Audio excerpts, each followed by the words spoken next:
Mas maganda siguro Kanoli.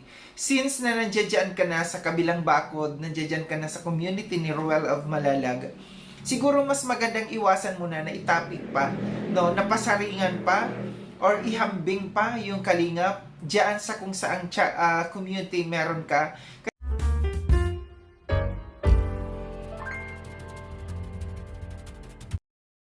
Nako, ano na nangyayari? Nako guys, mainit na balita ang ating nasagap ngayon.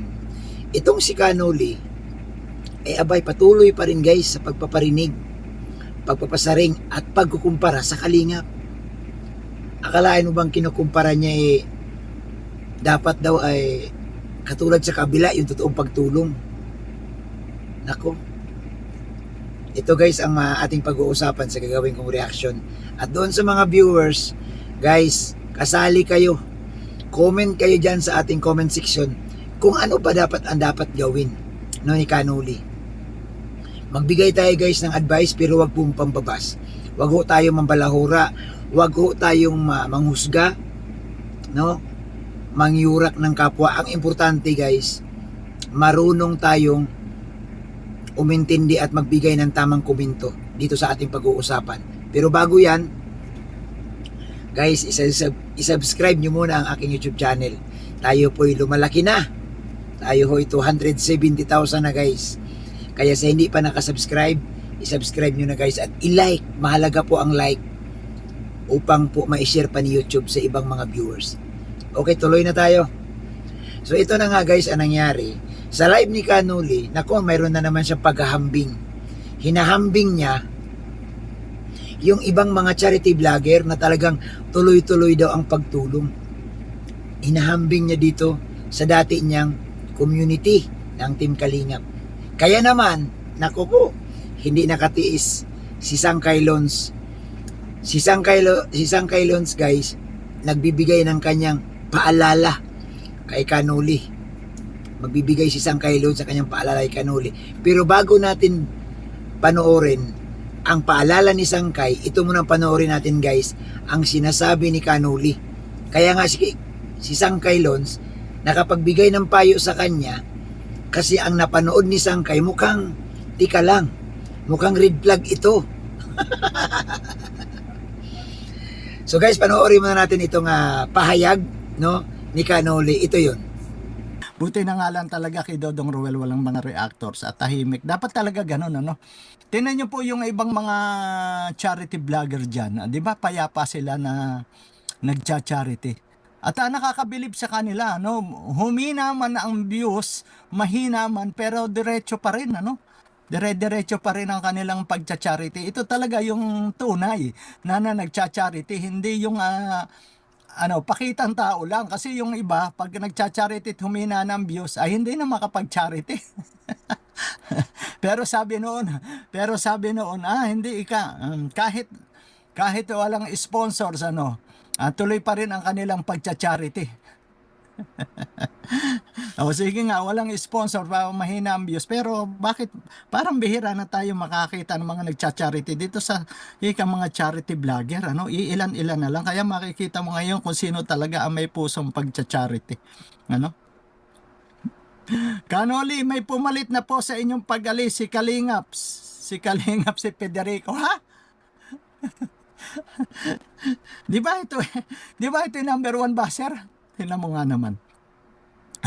Walang prinsipyo sa buhay.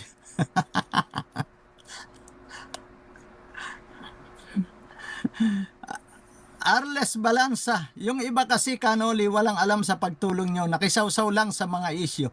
Kaya nga po yung iba hindi nakita na sa simula't simula pa lang nang tayo pumasok sa Kalingap at wala pa sa Kalingap, hindi nakita po yung ginagawa nating pagtulong. Kasi karamihan na hindi naman nakatutok doon sa mga kabutihan o yung ginagawang mga pagtulong, pagcha-charity kundi sa issue nakatutok. Ang dami niyan. Pati mga mga reactors kasi kung nakikita nila yan, dapat hindi ganun sila magsalita laban sa atin yung mga pagtulong. Meron naman naiinggit sa ginagawa natin na pagtulong, kaya dahil hindi nila magawa at sila ay reactor lang na kumikita habang oo. Lalo na yung napapagsalitaan natin na ano ay siyempre ah, alangan medyo pag napasaringan ay nako, galit na galit ka agad. So yun, di ba, napanood natin, talagang may pinaparinggan siya, may pinapatamaan siya, may kinukumpara si Canoli. Na-shoutout kay Canoli, ayan. Kaya nga guys, dito nagsalita na si Sangkay. Ito naman siguro kay Sangkay, nagmamalasakit lang siya kasi nakita ko naman sa reaction ni Sangkay na talagang puso sa puso no? Sinasabi nga ni Sangkay, dapat Canoli ganito, ganon, di ba? Ang kay Sangkay, more paalala Paalala, reminder, tama ba? Paalala, reminder. Payo, no? Payo na rin bilang isang dating kasamahan na reactor. Ito yung sinasabi ni Sangkay guys. So panoorin din po natin. Dito sa sinabi niya, nabuti na lang kay Ruel, kay Dudong Ruel, walang mga reactors. Nabanggit niya kasi dito na payapa doon sa kay Ruel, no, Ruel of Malalag, hindi kaila sa atin na ikinukumpara niya dito yung Kalingap, no, yung Kalingap na may mga reactors at saka doon sa kay Ruel na walang mga reactors, no.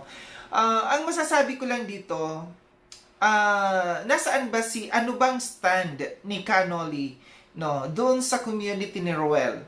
Siya ba isang sponsors, no?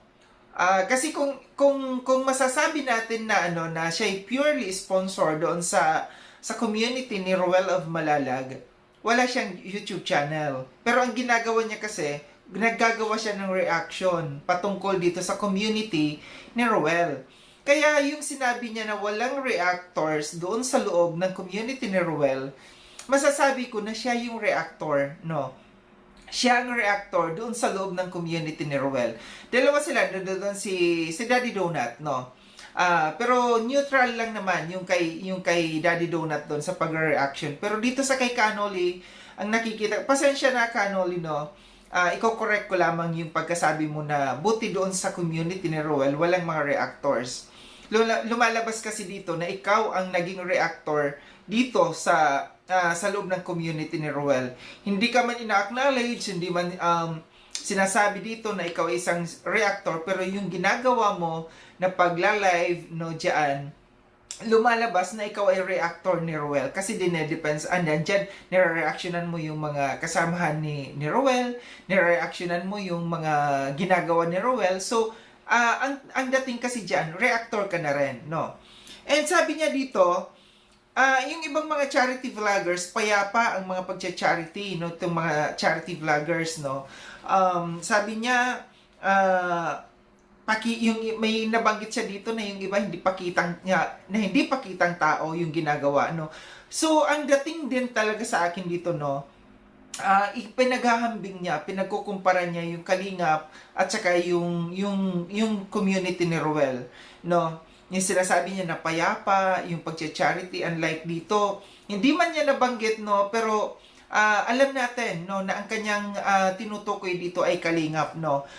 Yung pasabi niya pag mahina ang views, wala na, hindi na magcha-charity. Sino ang mga pusong pagcha-charity, no? So, sa mga binanggit dito, ito yung sasabihin ko lang, ito lang yung advice ko dito sa mga binanggit niya dito, patungkol dito sa pure na pagtulong, no, sa pure sa pagcha-charity, kasi alam ko, no, Kalingap ang kanyang tinutukoy dito.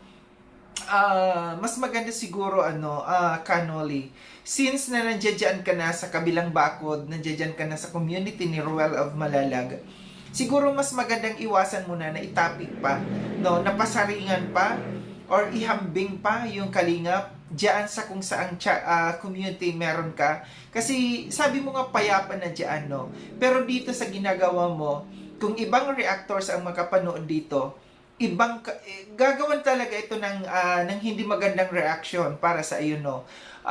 Siguro mas maganda tahimik na lang. Focus ka na lang kung nasaan community ka sa ngayon. Huwag mo nang banggitin, huwag ka nang magpasaring, huwag mo nang ihambing pa. yung community kung nasaan ka ngayon dito sa Kalingap, kasi para maging payapa. Yung sinasabi mong payapa, baka hindi maging payapa dahil sa pagre-reaction mo ng ganyan, no? Focus na lang, no? So guys, napanood din natin ang kabila, no? Unang-una si Canoli, ito naman si Sangkay. Ngayon guys, mga kababayan, mga kapatid, kayo naman ang hiyan ko ngayon ng opinion ninyo. I-comment nyo dyan sa ating comment section, makibahagi kayo upang malaman ko guys kung ano po ang inyong opinion dito sa ating pinag-usapan. Marapat ba na magpatuloy sa paghahambing? Marapat ba na patuloy sa pagparinig? Marapat ba sa pagtuloy na pasaring sa dating community? Mga kababayan, mga kapatid, comment kayo sa ating comment section. Mahalaga po ang inyong komento upang malaman natin ang inyong saloobin sa ating pinag-usapan, no? Sa ating pinag-usapan ngayon. Para sa akin naman, nako, kaibigan ko si Canoli, no? Kaibigan ko si Canoli. Dati nating kasama yung reactor. Magkasama kami dati sa isang lab team. Para sa akin siguro, ito yung opinion ko ha.